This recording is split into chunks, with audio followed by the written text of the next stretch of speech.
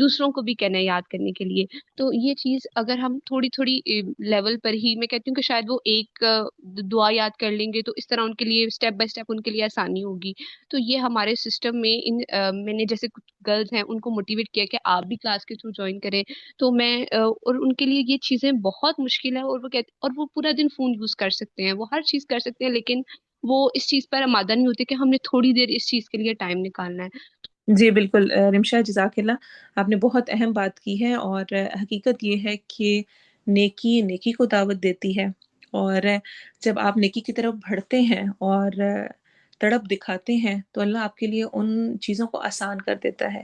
اور ہمارے اگر آپ اسکول سسٹم یا اس تمام چیزوں کی بات کریں تو اصل حقیقت یہ ہے کہ روٹس جب اسٹرانگ نہیں ہوتی، جب پیرنٹس کی طرف سے بھی کمی ہوتی ہے، جب ماحول وہ نہیں دیا جاتا، تو بہت سارا کچھ وہ دیکھنے کو ملتا ہے کہ جس کو ہم کہتے ہیں کہ اللہ تعالیٰ ان سب سے محفوظ رکھے. میں یہاں پر یہ بھی ایڈ کروں گی کہ جو ہمارے یہاں ایک کانسیپٹ ہے کہ نان مسلمز کے ساتھ پڑھتے کرتے ہوئے بچے بگڑتے ہیں، خراب ہوتے ہیں یا بہت کچھ ہوتا ہے، تو آئی تھنک کہ شاید وہ بچے زیادہ بہتر سیکھ جاتے ہیں. کیونکہ اب جب بچے، جس طرح میرے بچے ہیں، وہ نان مسلم اسکول میں، پبلک اسکول میں ہیں، وہاں پہ جاتے ہیں، اب انہیں پتہ ہے ابھی سے، جو کہ مجھے نہیں پتا، جو شاید میں ریزسٹ نہ کر سکوں اتنا، میں خود کو اتنا مضبوط نہ کر سکوں جتنا مضبوط وہ خود کو رکھ سکتے ہیں اب، کہ انہیں پتہ ہے حلال اور حرام کیا ہے. ان کے سامنے روز کیفیٹیریا میں حلال سرو نہیں ہو رہا ہوتا، تو وہ مجال ہے جو وہ لیں. الحمدللہ پچھلے سال جس طرح روزے رکھے بچوں نے، تو وہ کیفیٹیریا میں سارے کھا رہے ہوتے تھے، وہ نہیں کھاتے تھے، اور ان کو تھا کہ اچھا یہ ہمارا روزہ ہے. اور ان کے نزدیک کانسیپٹ اتنے کلیئر ہیں اس اعتبار سے کہ ہم مسلمان یہ نہیں کرتے. ابھی پچھلے دنوں کوئی بات ہو رہی تھی، تو ان کو ڈسکشن میں کوئی بات ہوئی کہ پاکستان میں اچھا فلاں جگہ چوری ہوئی، تو میرے بیٹے نے فوراً کویسچن کیا کیا وہ مسلمان نہیں ہے. یعنی ہر چیز کو اتنا ریلیٹ کیا جاتا ہے کہ اچھا ہم مسلم ہیں نا اس لیے ہم یہ نہیں سیلیبریٹ کرتے، کرسمس اچھا ہم نہیں سیلیبریٹ کرتے، یہ فلاں ویلنٹائن ہے ہم نہیں کرتے، یہ نان مسلمس کا ہے، مسلمس کا نہیں ہے. تو ہمیں مجھے لگتا ہے کہ ہم مسلم میں رہتے ہوئے شاید ہم اس چیز کو اس طرح سمجھا نہیں پاتے جو کہ شاید اس میں بچے سیکھ لیتے ہیں، سمجھ لیتے ہیں. اور وما توفیق الا باللہ، اللہ کی طرف سے ہے. ہمیں اپنے بچوں کے لیے ہر ہی طرح کے ماحول میں دعا کرنی چاہیے، چاہے وہ مسلم ہیں چاہے وہ نان مسلمس ہیں، کہ اللہ ان کی حفاظت کرے. اور گائیڈنس تو ہمیشہ ہی مطلوب ہوتی ہے، ہمیں اتنے بڑے ہو کر ہوتی ہے تو بچوں کو تو اسپیشلی پھر ہے. جی عروش، آپ بات کریں اور پھر انشاءاللہ ہم تفسیر سٹارٹ کرتے ہیں. السلام علیکم. وعلیکم. مجھے آپ کی سب سے اچھی بات لگی تھی کہ آپ نے بولا تھا کہ اگر آپ چاہتے ہیں نا کہ دوسرے آپ کی جیسا ہو جائیں اور جیسا آپ چاہ رہے ہیں ویسے ہوئے، تو آپ ان کے ساتھ خود وہی والے ایکشنز کرنا شروع ہو جائیں. اور اس میں نے کیا بھی تھا اور یہ بہت بہت مزے کا لگا تھا. میں چاہ رہی ہوتی ہوں وہ دوسروں کے ساتھ کرنا شروع کر دیں اور بھلائی کرنا شروع کر دیں، تو پھر لوگ خود بخود آپ کے ساتھ آٹومیٹکلی وہی کرنا شروع کر دیتے ہیں. الحمدللہ ثم الحمدللہ. رب کی رضا کی خاطر انسان جب کام کرتا ہے تو اس کو بڑے بونس پوائنٹس ملتے ہیں. اللہ اس کو بہت سارے فائدے اور بہت سارے مزے اور بہت ساری خوشیاں، بہت ساری عزت، بہت سارے یہ جو رزق، یہ تمام قسم کا رزق ہے وہ پرووائڈ کرتے ہیں الحمدللہ. تفسیر سٹارٹ کرتے ہیں. ہم بات کر رہے ہیں عیسیٰ علیہ السلام اور وفد نجران کے بارے میں، اور کس طرح سے وہ آئے، انہوں نے کویسچن کیے. آج ہم انشاءاللہ اس کی تھوڑی سی اور ڈیٹیل دیکھیں گے. اللہ تعالیٰ سارے دلائل بیان کرنے کے بعد فرما رہے ہیں پیارے نبی محمد صلی اللہ علیہ وسلم سے، فَمَنْ حَاجَّكَ فِيهِ مِنْ بَعْدِ مَا جَاءَكَ مِنَ الْعِلْمِ، تو جو کوئی جھگڑا کرے آپ سے اس میں بعد اس کے جو آ گیا آپ کے پاس علم میں سے، فَقُلْ تَعَالَوْا، تو کہہ دیجئے آؤ، نَدْعُ أَبْنَاءَنَا وَأَبْنَاءَكُمْ، ہم بلاتے ہیں اپنے بیٹوں کو اور تمہارے بیٹوں کو، وَنِسَاءَنَا وَنِسَاءَكُمْ، اور اپنی عورتوں کو اور تمہاری عورتوں کو، وَأَنفُسَنَا وَأَنفُسَكُمْ، اور ہم خود آتے ہیں اور تم خود آؤ، ثُمَّ نَبْتَهِلْ، پھر ہم گڑ گڑا کر دعا کریں، فَنَجْعَلْ لَعْنَةَ اللَّهِ عَلَى الْكَاذِبِينَ، پھر ہم کریں لعنت اللہ کی جھوٹوں پر. تو جو اختلاف دلائل سے ختم ہوتا نظر نہ آئے، سب دلائل دے دیے پھر بھی جھگڑا ہے.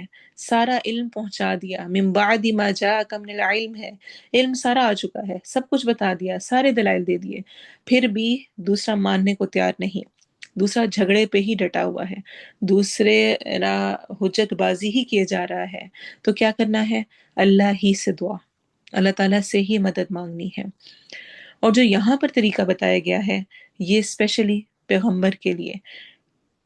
ساتھ یہ بھی یاد رکھنا ہے کہ ہر چھوٹی بڑی بات پر ہم نے یہ اصول نہیں چلانا شروع کر دینا کہ چلو جو جھوٹا ہے اس پر لعنت ہو، چلو ٹھیک ہے تم نے نہیں ماننا نا، اب دیکھا تم ایسے کرو نا، اب دیکھنا تم پہ لعنت ہوگی اور یہ ہوگا. اس طرح کا رویہ اختیار نہیں کرنا. صرف یہ ایک موقع ہے جس پر اللہ کے حکم سے نبی صلی اللہ علیہ وسلم نے ایسا کیا تھا، یہ بات یاد رکھنی ہے. تو یہ نہیں کہ تھوڑا سا اختلاف ہوا، مس انڈرسٹینڈنگ ہوئی تو ہم ایک دوسرے پہ لعنتیں بھیجنا شروع کر دیں اور ایک دوسرے کو برا بھلا کہنا شروع کر دیں.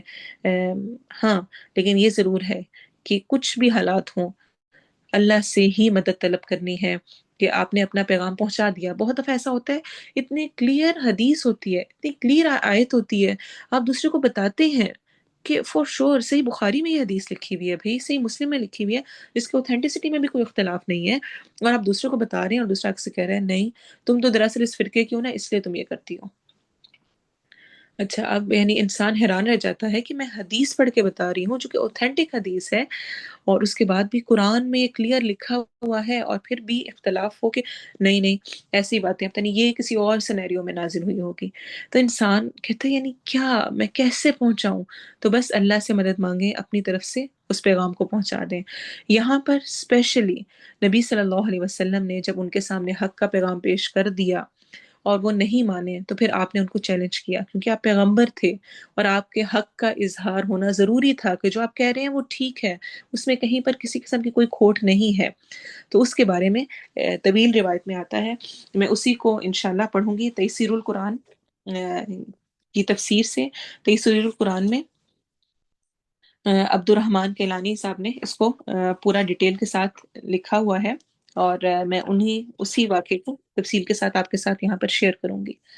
اس آیت سے عیسائیوں کے عقیدہ الوہیت مسیح کی تردید کا آغاز ہو رہا ہے، یعنی جو وہ عیسیٰ علیہ السلام کو الہ مانتے تھے. 8 ہجری کے آخر میں مکہ فتح ہو گیا، تو 9 ہجری کو مدینہ میں وفود کی آمد شروع ہو گئی. جیسے کہ میں نے پہلے ذکر کیا تھا کہ ڈیفرنٹ وفد آنے لگے. ان میں کچھ لوگ تو اسلام قبول کرنے کے لیے آتے تھے اور کچھ اسلام کی باتیں سیکھنے کے لیے. چنانچہ اسی زمانے میں نجران کے عیسائیوں کا ایک وفد بھی مدینے میں آیا. نجران حجاز اور یمن کے درمیان ایک علاقہ ہے جہاں عیسائیوں کی جمہوری حکومت تھی. اس وقت اس علاقے میں 73 بستیاں تھیں اور 1 لاکھ سے زائد جنگی مرد وہاں موجود تھے. یہ حکومت 3 سرداروں کے انڈر تھی. ایک عاقب کہلاتا تھا جس کی حیثیت امیر قوم کی تھی، یعنی وہ امیر تھا، مین تھا. دوسرا سید کہلاتا تھا جو اس کے ساری پولیٹیکل تھنگس اور وہ سارے سیاسی امور ان کو دیکھتا تھا. اور تیسرا اسقف کہلاتا تھا، یعنی جو پادری تھا، جو ان کا مذہبی پیشوا تھا. اس وفد میں جو یہ نجران کا وفد آیا اس میں یہ تینوں موجود تھے، تینوں آئے.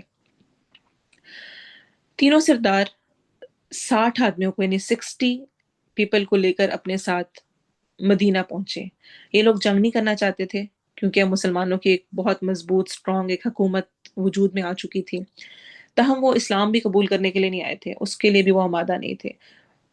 ان کا جو مذہبی پیشوا تھا وہ بھی ایک عربی نسل آدمی تھا، حقیقت سمجھتا تھا، مگر صرف محض دنیاوی مفادات کی خاطر وہ پادری بن کے بیٹھ گیا تھا کہ بس اس کی آہو بگت ہو، مال و جاہ ملے، سب کچھ اس سے نوازا جائے، اور بس وہ سب کچھ اس کے لیے تھا، حالانکہ وہ حق جانتا تھا. ان کی آمد کا مقصد صرف یہ تھا کہ بحث اور مناظرے سے مسلمانوں کو لاجواب کر دیا جائے. ان کا خیال تھا کہ ہم تو بالکل ٹھیک ہیں. چنانچہ آتے ہی انہوں نے نبی صلی اللہ علیہ وسلم سے عیسیٰ علیہ السلام کے الہ ہونے کے موضوع پر بحث شروع کر دی، جس پر ہم نے پچھلی ساری آیات پڑھی ہیں جو کہ اللہ تعالیٰ کی طرف سے نبی صلی اللہ علیہ وسلم کو حکم دیا گیا ان کو رد کرنے کا. ان کا یہ استدلال تھا، یا وہ یہ کہہ رہے تھے کہ تم لوگ جب یہ تسلیم کرتے ہو کہ عیسیٰ علیہ السلام معجزانہ طور پر بن باپ کے پیدا ہوئے، مزید یہ بھی تسلیم کرتے ہو کہ یہودی انہیں مارنے پر قادر نہیں ہو سکے اور انہیں آسمانوں پہ اٹھا لیا گیا، تو یہ صفات کسی بندے کی نہیں ہو سکتی. اور اسی طرح تم انہیں کلمت اللہ روح اللہ بھی تسلیم کرتے ہو تو پھر اس سے بڑھ کر ان کی الوہیت کی کیا دلیل ہو سکتی ہے؟ یعنی الہ اور کیا الہ ہوتا ہے؟ جب بن باپ کے پیدا ہوئے، ان کو مارا بھی نہیں گیا، آسمانوں پہ اٹھایا گیا، اور وہ کلمت اللہ اور روح اللہ بھی تم لوگ ان کو مانتے ہو، تو پھر تم الہ کیوں نہیں مانتے؟ آپ صلی اللہ علیہ وسلم کی عادت مبارکہ تھی کہ جب کوئی ایسی صورتحال پیش آتی تو فوراً جواب دینے کے بجائے آپ وحی کا انتظار کرتے۔ چنانچہ آپ صلی اللہ علیہ وسلم نے صاف ان سے فرما دیا کہ اللہ تعالیٰ کی طرف سے وحی آنے پر تمہیں ان باتوں کا جواب دوں گا۔ اسی موقع پر اس سورت کی تقریباً 30 آیات نازل ہوئیں، جن میں یحییٰ اور عیسیٰ علیہ السلام کی پیدائش کا تفصیلی ذکر ہے، اور ان میں عقیدہ الوہیت مسیح کا پورا رد موجود ہے۔ تو یعنی خلاصہ یہ ہے کہ اگر عیسیٰ علیہ السلام کی پیدائش معجزانہ طور پر ہوئی تو اسے اللہ کی قدرت کا کرشمہ تو کہا جا سکتا ہے، اس میں ان کا اپنا کیا کمال ہے؟ یعنی اگر وہ بن باپ کے پیدا ہوئے تو اس میں ان کا اپنا کیا کمال کہ انہیں الہ تسلیم کیا جائے؟ اور اگر عیسیٰ علیہ السلام مردوں کو زندہ کرتے تھے تب بھی وہ صاف صاف کہتے تھے کہ میں یہ اللہ کے حکم سے سر انجام دے رہا ہوں، اور یہی صورتحال ان کے زندہ اٹھائے جانے کی ہے۔ اللہ تعالیٰ ہی نے انہیں یہود سے بچایا اور اپنی طرف اٹھا لیا، تو عیسیٰ علیہ السلام تو اپنی مدد کے بھی محتاج تھے، تو وہ الہ کیسے ہو سکتے ہیں؟ دوسرے دن آپ صلی اللہ علیہ وسلم نے ان کو یہ آیات سنائی جو ہم پیچھے ساری پڑھ چکے ہیں، تو انہوں نے ابنیت مسیح یعنی عیسیٰ علیہ السلام کا ابن اللہ ہونے کے متعلق دوسرا سوال کر دیا اور کہا کہ بتاؤ اگر عیسیٰ ابن اللہ نہیں تو ان کا باپ کون تھا؟ مذکورہ آیت ان کے اسی سوال کے جواب میں ہے، یہ جو پچھلی آیت گزری ہے، ان مثل عیسیٰ عند اللہ کمثل آدم، جو ہم نے آیت نمبر 59 پڑھی تھی۔ اللہ تعالیٰ نے فرمایا اگر باپ کا نہ ہونا اللہ کا بیٹا یا الہ ہونے کی دلیل بن سکتا ہے تو پھر عیسیٰ علیہ السلام کی نسبت آدم علیہ السلام اس الوہیت کے زیادہ حقدار ہیں، کیونکہ باپ کے علاوہ ان کی تو ماں بھی نہیں تھی، آدم علیہ السلام کی تو ماں بھی نہیں تھی، تو زیادہ حقدار تو پھر آدم علیہ السلام بنتے ہیں۔ پھر عیسیٰ علیہ السلام کو کیوں الہ مانتے ہو؟ لیکن یہ لوگ ہدایت حاصل کرنے یا اسلام لانے کے لیے تو آئے ہی نہیں تھے، صرف محض بحث و مباحثے کے لیے آئے تھے۔ لہٰذا اگلی آیت میں اللہ تعالیٰ نے ان سے متعلق 2 ٹوک فیصلہ سنا دیا کہ اگر یہ لوگ نہیں مانیں گے تو ان سے مباہلہ کیا جائے گا۔ آیت نمبر 61 جو کہ ابھی میں نے آپ کے سامنے پڑھی، جس کی ہم تفسیر کر رہے ہیں، اس کو آیت مباہلہ بھی کہتے ہیں کہ ٹھیک ہے پھر آ جاؤ، تم بھی آ جاؤ اپنی ساری فیملی سارے خاندان کو لے کر، ہم بھی آتے ہیں اور ہم اللہ سے گڑ گڑا کے دعا کرتے ہیں کہ یا اللہ جو ہم میں سے حق پر ہے ٹھیک، جو نہیں حق پر اس پر اللہ کی طرف سے لعنت ہو، اس کا عذاب ہو، کیونکہ جیسے میں نے بتایا لعنت کیا ہے؟ اللہ کی رحمت سے دوری، تو جو اللہ کی رحمت سے دور ہو گیا پھر اس کا مطلب ہے کہ اس پر عذاب ہے۔ اب کیا ہوا کہ جب یہ آیت نازل ہوئی اور آپ صلی اللہ علیہ وسلم نے انہیں سنائی تو وہ کہنے لگے ہمیں کچھ سوچنے اور مشورہ کرنے کی مہلت دی جائے۔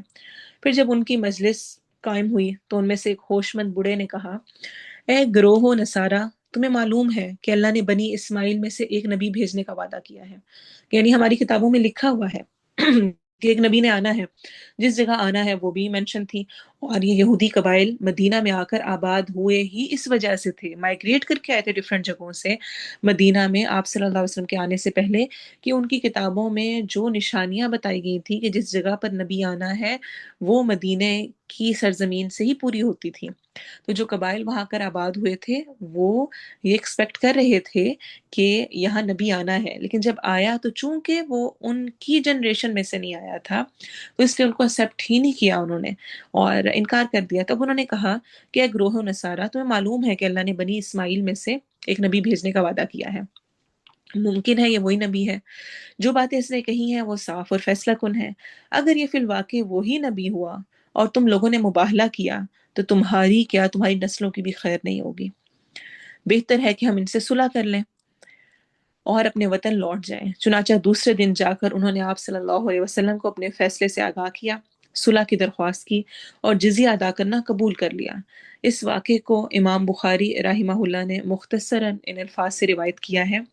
حذیفہ رضی اللہ عنہ کہتے ہیں کہ نجران سے عاقب اور سعید آپ کے پاس آئے، یعنی جو سٹارٹ میں نے نام لیے تھے 3 کے، ان میں سے 2 کا ذکر ہے۔ یہ لوگ آپ صلی اللہ علیہ وسلم سے مباہلہ کرنا چاہتے تھے۔ ان میں سے ایک نے دوسرے سے کہا، اگر یہ نبی ہوا اور ہم نے مباہلہ کیا تو پھر نہ ہماری خیر ہوگی نہ ہماری اولاد کی۔ پھر انہوں نے آپ صلی اللہ علیہ وسلم سے کہا، جو جزیہ آپ مانگتے ہیں وہ ہم دے دیں گے. آپ ایک امین آدمی ہمارے ہمراہ کر دیجئے جو فی الواقع امین ہو، امانت دار ہو. یہ سن کر آپ کے صحابہ انتظار کرنے لگے کہ اب کس کا نام آپ صلی اللہ علیہ وسلم لیں گے. کتنی زیادہ ایکسائٹمنٹ ہوگی اور کتنی دعا ہوگی کہ کاش میرا نام لے لیں. امین، امانت دار، امین الامہ کا لقب اسی موقع پر ایک صحابی کو ملا. آپ صلی اللہ علیہ وسلم نے فرمایا عبیدہ بن جراح اٹھو. جب وہ کھڑے ہوئے تو آپ صلی اللہ علیہ وسلم نے فرمایا اس امت کا امین یہ شخص ہے. صحیح بخاری کی کتاب المغازی میں اس کا ذکر ہے. تو اہل نجران نے حق بات کو قبول نہیں کیا، لیکن انہوں نے مباہلے کے بجائے صلح اور جزیہ دینے کو قبول کر لیا. اگر وہ مباہلے کو قبول کر لیتے تو اپنے اہل و عیال لے کر واپس نہیں جا سکتے تھے، یعنی ان پر عذاب نازل ہونا تھا اور کچھ ایسی صورت پیش آتی. ابن عباس رضی اللہ عنہما فرماتے ہیں اگر وہ لوگ نبی صلی اللہ علیہ وسلم سے مباہلہ کرتے تو اس حال میں واپس جاتے کہ نہ اپنے اہل کو پاتے اور نہ مال کو، کیونکہ وہ ظاہر سی بات ہے جو حق بات تھی اس نے واضح ہو جانا تھا. تو یہ سارا واقعے کی تفصیل ہے. ان هذا له القصص الحق، بے شک یہ البتہ وہ قصے ہیں جو سچے ہیں. وما من الہ الا اللہ، اور کوئی الہ نہیں ہے سوائے اللہ کے. وان اللہ لهو العزیز الحکیم، اور بے شک اللہ البتہ وہ بہت زبردست، بہت حکمت والا ہے. فإن تولوا، پھر اگر وہ منہ پھیر جائیں، فإن اللہ علیم بالمفسدین، تو بے شک اللہ فساد کرنے والوں کو خوب جانتا ہے. تو دین سے پھر جانا اصل میں فساد ہے. اسی لیے کیا کہا جا رہا ہے اگر وہ منہ موڑے، دین سے پھر جائیں، دین پر نہ آئیں، تو اس کا مطلب ہے کہ وہ فساد کرنے والے ہیں. اللہ فساد کرنے والوں کو جانتا ہے. ساتھ ہی اگلی حدیث میں ہمیں دعوت اللہ کا ایک بہت اہم ادب سکھایا جا رہا ہے، اور سب سے اہم چیز جو کہ ہمارے اسلام کی کا نچوڑ ہے اس کا ذکر ہے. قل یا اہل الکتابی، قل کہہ دیجئے. قل بہت امپورٹنٹ ہے. جس طرح ہم نے کسی کو بات کہنی تو کہتے ہیں اس کو اسپیشلی یہ جا کر پہنچا دیں، کہہ دیں. سارا قرآن اللہ تعالیٰ کی طرف سے نبی صلی اللہ علیہ وسلم کی طرف نازل ہو رہا ہے. پچھلی آیتیں بھی خطاب آپ صلی اللہ علیہ وسلم سے ہے پہلے نمبر پہ، اور پھر ہم سے ہے. لیکن اسپیشلی جس آیت کے سٹارٹ پہ آ جائے قل کہہ دیجئے، اس کا مطلب ہے وہ بات نہایت اہم ہے جو اس بات کی نشاندہی کی جا رہی ہے. اور وہ بات کیا ہے؟ تعالوا الی کلمۃ سواء بیننا وبینکم، آؤ ایک کلمے کی طرف. کلمے سے مراد ایک ورڈ نہیں ہے، پوری بات، پورا ایک جملہ، پورا ایک پیغام ہے جو کہ مراد ہے. کیا کرو؟ اس بات کی طرف آؤ جو ہم میں اور تم میں برابر ہے. اس دعوت کی طرف آؤ جس کو سب انبیاء لے کر آئے. سب انبیاء کا جو مشترک پیغام تھا، جو کہ موسیٰ علیہ السلام اور عیسیٰ علیہ السلام بھی لے کر آئے، جو کہ ہم مسلمانوں کو بھی ملا ایاک نعبد و ایاک نستعین کی صورت میں. اللہ نعبد الا اللہ، کہ نہیں ہم عبادت کریں گے مگر صرف اور صرف اللہ کی. ولا نشرک به شیئا، اور ہم اس کے ساتھ ہرگز شریک نہیں ٹھہرائیں گے. عبادت صرف اللہ کے لیے، شرک نہیں. یہ نہیں کہ عبادت تو اللہ کی کر رہے ہیں لیکن ساتھ کسی اور کو بھی شریک ٹھہرا رہے ہیں. وَلَا يَتَّخِذَ بَعْضُنَا بَعْضًا أَرْبَابًا مِّن دُونِ اللَّهِ، اور نہ ہم میں سے بعض کو اللہ کے علاوہ اپنا رب، اپنا خدا بنا لے گا کہ جو وہ حکم دے، جو وہ کہے وہ اس کے لیے زیادہ اہم ہو جائے. نہ ہی اپنے والدین کو، نہ ہی اپنے شوہر کو، نہ ہی کسی اور اتھارٹی کو، کسی کو نہیں رب بنانا. تو توحید ثابت نہیں ہوتی ہے جب تک نفی اور اثبات دونوں نہ ہوں. کیا مطلب ہے؟ نفی نہ ہو یعنی کہ لا الہ پہلے نہ جب تک کیا جائے تب تک الا اللہ نہیں ہوتا. کوئی الہ نہیں، اس کو ماننا ہے مگر صرف اللہ. صرف اللہ ہے. صرف اللہ کو مان لینا کافی نہیں ہے جب تک کہ ہم اللہ کے علاوہ باقی معبودوں کی نفی، انکار نہ کر دیں کہ نہیں کوئی اور نہیں ہے، صرف اللہ ہے. یہ ایک بہت اہم اصول ہے. اسی پر دین اسلام کی بنیاد ہے. توحید کا جو کانسیپٹ ہے، آپ دیکھیں بات ایک ہی کہی جا رہی ہے لیکن اس کو 3 ڈیفرنٹ انداز میں کیا گیا ہے. لا نعبد الا اللہ، نہیں ہم عبادت کریں گے مگر اللہ کی. ولا نشرک به شیئا، اور ہم اس کے ساتھ شرک نہیں کریں گے. یعنی ایک اللہ کو مانیں گے. وَلَا يَتَّخِذَ بَعْضُنَا بَعْضًا أَرْبَابًا مِّن دُونِ اللَّهِ، اور نہ ہی ہم میں سے کوئی اللہ کے سوا کسی کو اپنا رب اپنا ولی بنائے گا.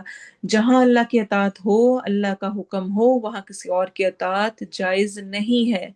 پھر کوئی بھی انسان ہو، چاہے جتنی مرضی عزت والا، مرتبے والا، درجے والا، کتنا ہی بڑا کیوں نہ ہو، کتنا ہی قابل کیوں نہ ہو، اس کی اہمیت کتنی ہی زیادہ کیوں نہ ہو، اس کی بات نہیں مانی جائے گی. بچے ہیں، وہ کہیں کہ اب والدین کہہ رہے ہیں، ان کا دل ٹوٹے گا، والدین کی بات ماننی ہے. اور اگر وہ گناہ کا کام کہہ رہے ہیں، وہ کہہ رہے ہیں جاب میں رشوت لے لو تم، کوئی بات نہیں، خیر ہے، اس میں کیا حرج کی بات ہے، اور فلاں تم یہ چیز غلط کر لو، اس میں کیا حرج کی بات ہے، ساری دنیا کرتی ہے، اب تم اپنی نوکری چھوڑ کر ہمیں بھوکا رکھو گے، تم یہ کرو گے وہ کرو گے. نہیں، ایک طرف اللہ کا حکم ہے، ایک طرف والدین کا، تو اب والدین کی بات نہیں مانی جائے گی. ایک طرف شوہر کا حکم ہے اور ایک طرف اللہ کا حکم ہے، شوہر کی بات نہیں مانی جائے گی. مجھے بہت کلیئر ہونا ہے اس معاملے میں. کوئی کتنا بھی بڑا ہے، کوئی کتنا بھی اہم ہے، لیکن اللہ کا حکم اور اللہ کی بات اور لا الہ الا اللہ بہت ضروری ہے. تم میں سے کوئی کسی کو رب نہیں بنائے گا، اس کو اتنی اتھارٹی نہیں دے گا کہ وہ تمہارے اوپر وہ احکام لاگو کر سکے جو کہ اللہ نے لاگو نہیں کیے ہیں، یا وہ تم سے کروائے جس کو اللہ نے چھوڑنے کا حکم دیا ہے. آپ صلی اللہ علیہ وسلم نے فرمایا لا طاعت لمخلوق فی معصیت الخالق، کسی مخلوق کی اطاعت جائز نہیں جہاں خالق کی نافرمانی ہو رہی ہو. اللہ کی نافرمانی ہرگز کسی طور پہ نہیں. ایک طرف نماز کا وقت ہے، ایک طرف دوسرا کہیں اور بلا رہا ہے، مجھے کیا کرنا ہے؟ رب کی آواز، اس کی پکار پر لبیک کہنا ہے. اور یہاں پر تبلیغ کا بہت بہترین طریقہ سمجھایا جا رہا ہے کہ جب لوگوں سے بات کریں تو ان کے لیول پر کریں، کامن گراؤنڈز پر بات کریں، اختلافی مسئلوں کو ہوا نہ دیں، ان باتوں سے شروع نہ کریں جن سے کہ لڑائی جھگڑا ہو، وہاں سے شروع کریں جہاں موافقت کا چانس ہو، جہاں تھوڑی سی میچ ہو رہی ہو بات. آپ دیکھیں کہاں اہل کتاب جو کہ ڈیفرنٹ ہیں، ڈیفرنٹ بک رکھنے والے ہیں، ان سے کہا جا رہا ہے کامن گراؤنڈ پہ بات کرنے سے متعلق، تو کہاں ہم مسلمان جو کہ ہم سب ایک ہی طرح کا عقیدہ رکھتے ہیں، ہم سب مسلمان ہیں. اور آپ دیکھیں آج کہ ہم کتنے اختلافی مسائل میں پڑ چکے ہیں. بات کہاں سے شروع کرتے ہیں؟ اختلاف سے. ہم سب جو بھی فرقہ آپ اٹھا لیں سب مانتے ہیں نماز پڑھنی ہے، 5 ہی نمازیں ہیں، ان کی رکھتے ہیں، کوئی اختلاف نہیں ہے. کیا ٹائمنگز ہیں وہ بھی تقریباً جانے پہچانے ہیں، اور ان کے نام بھی. پھر روزہ رکھنا ہے، وہ بھی سارا ہم سب کا سیم ہے. پھر شروع اینڈ ہو رہا ہے، فجر سے پہلے ہی ہم نے اس کو بند کرنا ہے، کوئی یہ نہیں کہتا فجر کے بعد کرنا ہے. افطاری بھی جو ہے وہ ہمیں اس کا ٹائم بتا دیا گیا ہے. اور اس کے علاوہ بہت ساری عبادات، چوری، ڈاکہ، زنا، سب کچھ حرام ہے، سارے کے سارے فرقے مانتے ہیں. ہم میں بہت کچھ کامن ہے، لیکن شیطان ہمیں جو تھوڑا سا کامن نہیں اس اختلافات میں ڈال دیتا ہے، اور اس سے ہمارے دلوں کو پھاڑ دیتا ہے. جب دل نہیں جڑے رہتے پھر کوئی کسی کو سننے کو تیار نہیں ہوتا. صحابہ کرام کے درمیان بھی فقہی اختلافات ہو جایا کرتے تھے، سب کی رائے ایک نہیں تھی. آپ ایک ہی چیز کے بارے میں ایک صحابی کی اور رائے پائیں گے، ایک صحابی کی اور رائے پائیں گے، لیکن وہ کوشش کیا کرتے تھے کہ دل دور نہ ہو، پھوٹ نہ پڑے. وہ سوچ کا اختلاف تو کرتے تھے لیکن دل کا نہیں. اور اصل طریقہ بھی یہ ہے کہ ہر کسی کی سوچ مختلف ہو سکتی ہے، ہر کسی کے پاس دلائل مختلف ہو سکتے ہیں، اور آپ اچھے انداز میں ان کو بیان کریں. یہ انسانی نیچر ہے. ایسا ہرگز نہیں ہے کہ ہم ایک دوسرے سے سیکھیں گے نہیں، جانیں گے نہیں. ایک دوسرے سے سیکھنا، جاننا، سمجھنا، الحمدللہ ہر کسی کی سنیں گے، ہر کسی کی مانیں گے، ہر کسی کو دیکھیں گے تو آپ کو بہت ساری چیزیں کلیئر ہوں گی. جب تک ہم یہ کریں گے کہ نہ توبہ، اس کو تو سننا ہی نہیں، اور فلاں وہ تو ہیں ہی یہ، اور بہت ساری ایسی چیزیں، تو ہم حق کی طرف نہیں آ سکتے. تو کامن گراؤنڈ پہ پہلے بات کریں. الحمدللہ دعوت کا کام کر رہے ہیں، فلاں چیز کر رہے ہیں، اکٹھے کر رہے ہیں، اللہ آپ کو بہت برکت دے. تعاونوا علی البر والتقوی، نیکی اور بھلائی کے موقع میں ہر کسی کا تعاون کرو. ولا تعاونوا علی الاثم والعدوان، اور گناہ اور معصیت کی چیزوں میں ہرگز تعاون نہ کرو، ہرگز تعاون نہ کرو. تو بہت اہم اصول بتایا جا رہا ہے. آپ دیکھیں کہ موسیٰ اور ہارون علیہ السلام کا واقعہ بہترین واقعہ ہمیں سمجھانے کے لیے. ہارون علیہ السلام پیچھے ہیں، موسیٰ علیہ السلام کوہ طور پہ گئے ہیں، پیچھے بنی اسرائیل نے بچڑے کو معبود بنا لیا، شرک جیسا بڑا گناہ کر دیا، اور ہارون علیہ السلام نے ان کو چھیڑا نہیں، کچھ نہیں کہا. اور جب موسیٰ علیہ السلام آئے تو انہیں بہت غصہ چڑھا کہ میں تمہیں پیچھے چھوڑ کر گیا اور تم نے یہ کر دیا، اور ان کے سر کے بال کھینچے، اور واقعے کی تفصیل آتی ہے سورہ طٰہٰ میں ڈیٹیل کے ساتھ. اس موقع پر ہارون علیہ السلام نے کیا کہا تھا؟ انی خشیت ان تقول فرقت بین بنی اسرائیل، بے شک میں ڈر رہا تھا کہ کہیں آپ یہ نہ کہیں مجھے کہ تم نے بنی اسرائیل میں پھوٹ ڈلوا دی، ان میں فرقے بنوا دیے، ان کو الگ الگ کروا دیا، ڈیفرنٹ کر دیا، اس لیے میں نے فی الحال خاموشی اختیار کی. تو جہاں پہ فرقہ واریت اور فرقے اور وہ بات ہو، وہاں پر حکمت کے ساتھ اس کو ہینڈل کرنا ہے. اور نبی صلی اللہ علیہ وسلم کی مثال بہترین مثال ہے. آپ وہاں پر نماز پڑھا کرتے تھے کعبہ کے گرد جب مکہ میں تھے، کیا وہاں پہ بت موجود نہیں تھے؟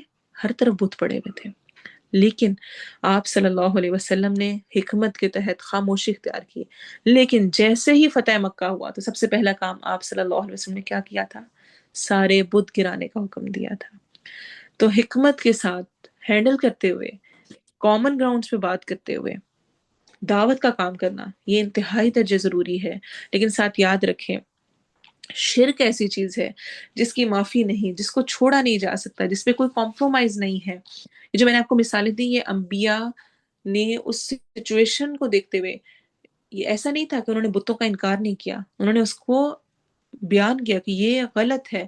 اور دین اسلام کی جو بیس ہے، جیسے میں نے پہلے کہا، وہ ہے ہی توحید پر. اگر توحید نہیں تو کچھ بھی نہیں. میں 2 سے 3 منٹ اور دوں گی، پھر ہم انشاءاللہ مکمل کریں گے تاکہ ہماری یہ آیت کمپلیٹ ہو جائے. قرآن میں بے شمار ایسی آیات ہمیں ملتی ہیں جو کہ شرک کی نفی کرتی ہیں، جو کہ ہمیں یہ سمجھاتی ہیں کہ ہمیں ایک اللہ کی ہی صرف عبادت کرنی ہے اور کسی طور پر شرک نہیں کرنا. اللہ تعالیٰ فرماتے ہیں سورہ انعام آیہ نمبر 88 میں، وَلَوْ أَشْرَكُوا لَحَبِطَ عَنْهُمْ مَا كَانُوا يَعْمَلُونَ، اگر کہیں ان لوگوں نے شرک کیا ہوتا تو ان کے سب نیک اعمال ضائع ہو جاتے. اسی طرح سے سورہ زمر کے آیہ نمبر 65 میں آتا ہے، اے نبی، تمہاری طرف اور تم سے پہلے گزرے ہوئے انبیاء کی طرف یہ وحی بھیجی جا چکی ہے کہ اگر تم نے شرک کیا تو تمہارا کیا کرایا عمل ضائع ہو جائے گا اور تم خسارہ پانے والوں میں سے ہو جاؤ گے.